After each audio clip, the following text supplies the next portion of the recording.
বিশেষ খবর। যুব ভারতের ক্রীড়াঙ্গনে বিশ্বখ্যাত ফুটবলার লিওনেল মেসির অনুষ্ঠানে বিশৃঙ্খলার ঘটনায় রাজ্যের ক্রীড়ামন্ত্রী অরূপ বিশ্বাসের অব্যাহতি চেয়ে পাঠানো চিঠি মুখ্যমন্ত্রী মমতা ব্যানার্জি গ্রহণ করেছেন। যুব ভারতীতে মেসির অনুষ্ঠানে বিশৃঙ্খলার ঘটনার তদন্তে সরকার গঠিত কমিটির প্রাথমিক সুপারিশের ভিত্তিতে রাজ্য পুলিশের ডিজি রাজীব কুমার এবং বিধাননগরের পুলিশ কমিশনার মুকেশ কুমারকে কারণ দর্শানোর নোটিশ পাঠানো হয়েছে। পশ্চিমবঙ্গে ভোটার তালিকায় বিশেষ নিবিড় সংশোধনীর অঙ্গ হিসেবে খসড়া ভোটার তালিকা প্রকাশ করেছে নির্বাচন কমিশন। ত্রিদেশীয় সফরের দ্বিতীয় দিনে জর্ডানে প্রধানমন্ত্রী নরেন্দ্র মোদী ভারত জর্ডান বাণিজ্যিক ফোরামের বৈঠকের পর ইথিওপিয়ার উদ্দেশ্যে রওনা হয়েছে। পিএম কিষাণ প্রকল্প শুরু হওয়ার পর সরকার 21টি কিস্তিতে 4,09,000 কোটি টাকারও বেশি অর্থ প্রদান করেছে। উত্তরপ্রদেশের মথুরায় ঘন কুয়াশার জেরে পথ দুর্ঘটনায় 13 জনের মৃত্যু হয়েছে। আসছে বিস্তারিত খবরে। যুব ভারতের ক্রীড়াঙ্গনে বিশ্বখ্যাত ফুটবলার লিওনেল মেসির অনুষ্ঠানে বিশৃঙ্খলার ঘটনায় রাজ্যের ক্রীড়ামন্ত্রী অরূপ বিশ্বাসের অব্যাহতি চেয়ে পাঠানো চিঠি মুখ্যমন্ত্রী মমতা ব্যানার্জি গ্রহণ করেছেন। নিরপেক্ষ তদন্তের স্বার্থেই তিনি পদত্যাগ করতে চেয়েছেন বলে চিঠিতে উল্লেখ করা হয়েছে। গত শনিবার মেসির অনুষ্ঠানে ক্রীড়ামন্ত্রী সহ বিভিন্ন সরকারি আধিকারিক ও তাদের পরিবারের ভিড়ের জন্যই কয়েক হাজার টাকা দিয়ে টিকিট কিনে আসা দর্শকরা মেসিকে দেখতে পাননি বলে অভিযোগ ওঠে। এরপরেই মাঠে উপস্থিত দর্শকরা ক্ষোভে ফেটে পড়েন। মাঠ জুড়ে শুরু হয় চরম বিশৃঙ্খলা। মুখ্যমন্ত্রী সেদিনই এই ঘটনা তদন্তের জন্য প্রাক্তন বিচারপতি অসীম রায়ের নেতৃত্বে কমিটি গঠন করেছিলেন। এদিকে প্রধানমন্ত্রীর আসন্ন রাজ্য সফরের জন্য নদিয়ার তাহিরপুরে জনসভাস্থল পরিদর্শন করতে গিয়ে আজ বিজেপির রাজ্য সভাপতি শ্রমিক ভট্টাচার্য বলেন, রাজ্য সরকারের উচিত রাজ্য সরকারকেই শোকজ করা। রাজ্য সরকারের উচিত রাজ্য সরকারকেই শোকজ করা, ক্রীড়ামন্ত্রীকে শোকজ করা। ক্রীড়ামন্ত্রী একজন জীবন্ত কিংবদন্তি ফুটবলার এসেছেন, তিনি হয়তো পাশে ছিলেন, কিন্তু বাদ বাকি ফুটবলার কোথায় ওখানে দেখলাম? প্রসূন ব্যানার্জি কোথায়? হাওড়ার তৃণমূলের সাংসদ হলেও তিনি তো একজন ভারত বিখ্যাত ফুটবলার, দেশের ক্যাপ্টেন ছিলেন, তাকে ডাকেননি। কোথায় সুব্রত ভট্টাচার্য? কোথায় মনোরঞ্জন ভট্টাচার্য? কোথায় মিহির বোস? কাউকে তো দেখতে পেলাম। যারা কোনোদিন গলিতে টেনিস বলে পা দেয়নি তারা সব চলে গেছেন মেসির কাছে। রাজ্যপাল সিভি আনন্দ বোস লিওনেল মেসির কলকাতা সফরকে ঘিরে যুব ভারতীতে সৃষ্ট বিশৃঙ্খলার ঘটনায় প্রত্যক্ষ বা পরোক্ষভাবে যুক্ত সরকারি দায়িত্বপ্রাপ্ত আধিকারিকদের বিরুদ্ধে ব্যবস্থা নেওয়ার পক্ষে সওয়াল করেছেন। লোকভবনের পক্ষ থেকে এক বিবৃতিতে জানানো হয়েছে, এই ঘটনার পর থেকেই ক্ষুব্ধ ক্রীড়াপ্রেমীদের তরফে একাধিক অভিযোগ জমা পড়েছে। মেসিকে দেখতে না পাওয়ায় দর্শকদের মধ্যে ক্ষোভের সৃষ্টি হওয়া স্বাভাবিক ছিল। এদিকে যুব ভারতীতে মেসির অনুষ্ঠানে বিশৃঙ্খলার ঘটনার তদন্তে সরকার গঠিত কমিটির প্রাথমিক সুপারিশের ভিত্তিতে রাজ্য পুলিশের ডিজি রাজীব কুমার এবং বিধাননগরের পুলিশ কমিশনার মুকেশ কুমারকে কারণ দর্শানোর নোটিশ পাঠানো হয়েছে। গতরাতে কমিটি রাজ্য সরকারকে প্রাথমিক রিপোর্ট দেয়। নবান্নে মুখ্য সচিব মনোজ পান্থের দপ্তর থেকে জারি করা এক বিবৃতিতে কেন ওই দিন এ ধরনের বিশৃঙ্খল পরিস্থিতি সৃষ্টি হয়েছিল 24 ঘন্টার মধ্যে তার উত্তর দিতে বলা হয়। এর পাশাপাশি বিধাননগর পুলিশের ডেপুটি কমিশনার অনিশ সরকারের বিরুদ্ধে বিভাগীয় তদন্তের নির্দেশ এবং তদন্ত চলাকালীন তিনি সাসপেন্ড থাকবেন বলেও জানানো হয়েছে। একই সঙ্গে ক্রীড়া ও যুব বিষয়ক দপ্তরের প্রিন্সিপাল সেক্রেটারি রাজেশ কুমার সিংহকে শোকজ নোটিশ পাঠানো হয়েছে। অপসারিত হয়েছেন যুব ভারতের ক্রীড়াঙ্গনের সিইও দেবকুমার নন্দন। ওই দিন মাঠে কেন চূড়ান্ত অব্যবস্থা তৈরি হয়েছিল, বেসরকারি আয়োজক সংস্থার সঙ্গে কেন সমন্বয় সাধন করা হয়নি, বিধাননগর পুলিশের ওই দিন কি ভূমিকা ছিল, কারণ দর্শানোর নোটিশে তার উত্তর দিতে বলা হয়েছে। অন্যদিকে এ বিষয়ে পূর্ণাঙ্গ তদন্তের জন্য মুখ্য সচিব মনোজ পান্ত 4 আইপিএস আধিকারিককে নিয়ে বিশেষ তদন্তকারী দল সিট গঠনের নির্দেশ দিয়েছেন। এরা হলেন পীযূষ পান্ডে, জাভেদ শামীম, সুপ্রতিম সরকার এবং মুরলীধর। ভোটার তালিকার বিশেষ নিবিড় সংশোধনী কর্মসূচির অঙ্গ হিসেবে খসড়া ভোটার তালিকা প্রকাশ করেছে নির্বাচন কমিশন। প্রকাশিত তালিকায় 58,08,898 জনের নাম বাদ গেছে। এই তালিকায় নিখোঁজ ভোটারের সংখ্যা 12,20,038, মৃত ভোটার 24,16,852, স্থানান্তরিত ভোটারের সংখ্যা 19,88,076। খসড়া তালিকায় ভুয়ো ভোটারের সংখ্যা দেখানো হয়েছে 1,38,328।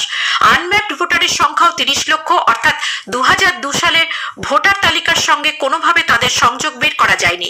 কি কারণে কার নাম বাদ গেল তার কারণও উল্লেখ করা হয়েছে খসড়া ভোটার তালিকায়। একটি প্রতিবেদন। খসড়া ভোটার তালিকায় নাম না থাকলে দুশ্চিন্তার কোনো কারণ নেই। তালিকা থেকে বাদ পড়া ভোটারদের আশ্বস্ত করে নির্বাচন কমিশন জানিয়েছে, সবাই নিজের দাবি ও আপত্তি জানানোর পর্যাপ্ত সুযোগ পাবেন। কোনো রকম অসঙ্গতি চোখে পড়লে সংশ্লিষ্ট বিএলওর কাছে গিয়ে জানানো যাবে। কাগজপত্র জমা দেওয়া সত্ত্বেও যদি কারোর নামের পাশে অনুপস্থিত লেখা থাকে সে বিষয়েও আপত্তি আপত্তি জানানো যাবে।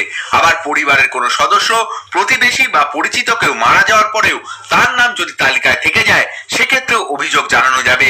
খসড়া তালিকা সংক্রান্ত সব ধরনের দাবি ও আপত্তি জানানো যাবে আগামী 15 জানুয়ারি পর্যন্ত। সেই অভিযোগ খতিয়ে দেখে প্রয়োজন হলে সংশ্লিষ্ট ভোটারকে শুনানিতে ডাকবে নির্বাচন কমিশন। 16 ডিসেম্বর থেকে 7 ফেব্রুয়ারি পর্যন্ত চলবে শুনানি ও যাচাই প্রক্রিয়া। অভিরূপ ভট্টাচার্য, আকাশবাণী সংবাদ, কলকাতা। 14 ফেব্রুয়ারি চূড়ান্ত ভোটার তালিকা প্রকাশিত হবে। নির্বাচন কমিশনের অ্যাপ এবং ওয়েবসাইটে দেখা যাচ্ছে পশ্চিমবঙ্গের খসড়া ভোটার তালিকা। voters.eci.gov.in এই ওয়েবসাইটে ক্লিক করলেই মিলবে তালিকা।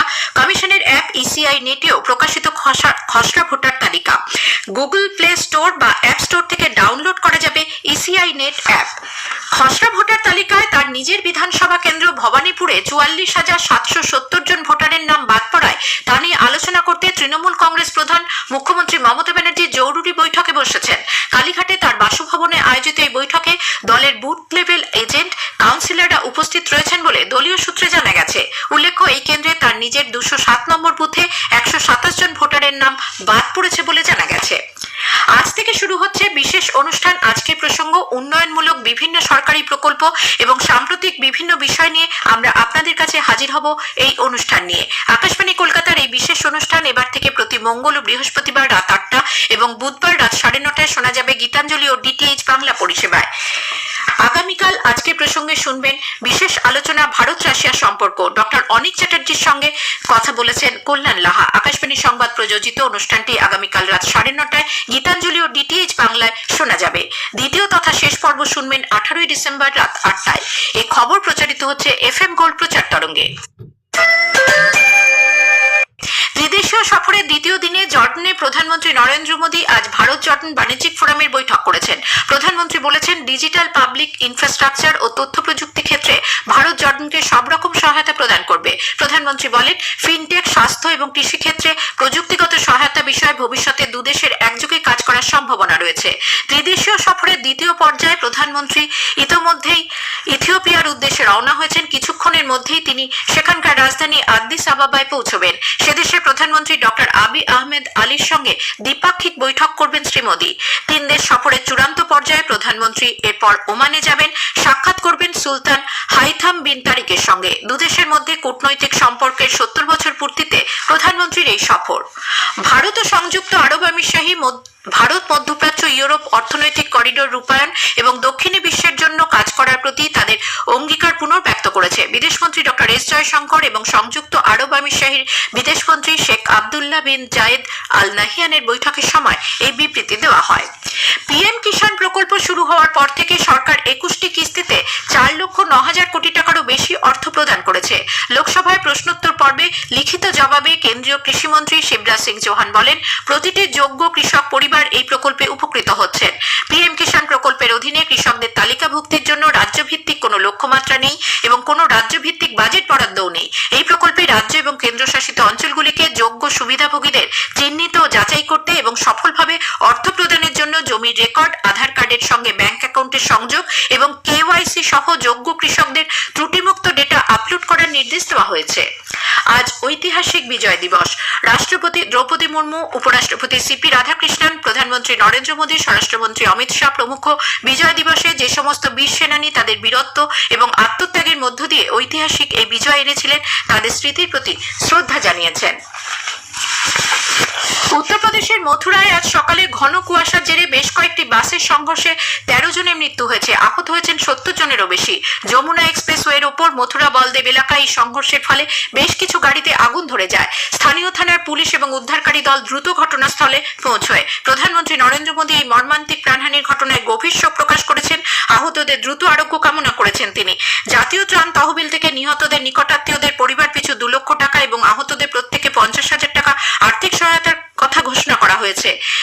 উত্তরপ্রদেশের মুখ্যমন্ত্রী যোগী আদিত্যনাথও মৃতদের পরিবার পিছু 2 লক্ষ টাকা করে এবং আহতদের 50,000 টাকা করে অর্থ সাহায্য দেওয়ার কথা ঘোষণা করেছেন।